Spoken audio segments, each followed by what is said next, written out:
Welcome, following me is a Huawei P40 Pro, and today I'll show you a couple tweaks and tricks that you can do on this device. So we're going to begin with the refresh rate of the display. So on this device, as I think it's the first one, at least from Huawei, it will support a 90 Hz refresh rate. And disregard the Google Play that is popping up, try to install it, but it doesn't really work. So to get the refresh rate to 90 Hz, you will go into the display and brightness, and here we have the screen refresh rate. You can tap on it and set it up, refresh at up to 90 for smooth animations. So you can select that. Now keep in mind that having it at 90 will drain the battery a little bit faster. It's nothing mind-blowing, but it will, just to keep in mind. So that's the first thing, and unfortunately you won't be really able to see the difference in the refresh rate or how good it looks like on the camera, because YouTube just scales it to 60 max, so you won't get the full benefit of seeing how smooth it looks like unless you do it on your phone. Then moving on, we're going to go into the screen resolution, which also is in the same place right here, and again you can set it to high right here as it is right now, and this will just have a little bit sharper image than the one below. And once more, setting it up to high rather than low will drain the battery a little bit faster, but in terms of resolution it's basically not noticeable. It's maybe a 2 or 2% drain more, so you're not getting there like anything that will just destroy your battery. And the resolution, the low one, is fairly low. It's a 1760 by 800, so this is like super low, so probably not want to use that. Then moving on, we're gonna go into the dark mode, which because it's on Android 10 is a system-wide dark mode that also includes a bunch of apps. So if you go to the notification panel and extend it, we should have the dark mode toggle right here. So it's neatly positioned in your notification panel, and you can simply tap on it and automatically it changes everything to this more pleasant to the eye dark mode.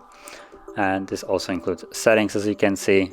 So you have all the settings in this mode, and this in the dark mode you will actually also save battery, because anything that is purely black, like for instance the background right here, doesn't need to be lit up. All the pixels are being individually lit, so if it's black it's not being lit at all, so that will save the battery as well. Oops. And then moving on, we're gonna go on to always on display, which allows you to have a bunch of notifications and clock as an always on. So to get this on, you will again go into the actually not display, it's gonna be home screen and wallpaper right here, and it's gonna be somewhere right here. Oh, there it is at the top, always on display. So you can enable it by tapping it on here, and you actually have options to set it up as a schedule if you want to. So you have all day. This will basically be enabled all the time, but you can also set it up to start and end time. So for instance, you can set it up at night time or daytime, depending on how you want it throughout work or whatever it is. Whatever your need is, you can set it up at a specific time. Now for this purpose, I'm just gonna go all day. This will remove me having to set it up. And then you can go into also clock style, and you have a couple of different options that you can choose from. And when you tap on it, automatically will show you how it will look like once it's on. So you can choose which one looks good for you. As you can see, there's also some like with images. So you can choose whichever one you want. I personally like this one. So once I choose it, I just need to press the check mark there. And you also have the download more, but because it's Huawei, you will need to log into their app with an account. So because I don't really have an account and don't want to bother, I'm just going to skip that. So now that it's all set, enabled right here, and also set to all day, if I lock the device, you will see it automatically turn on.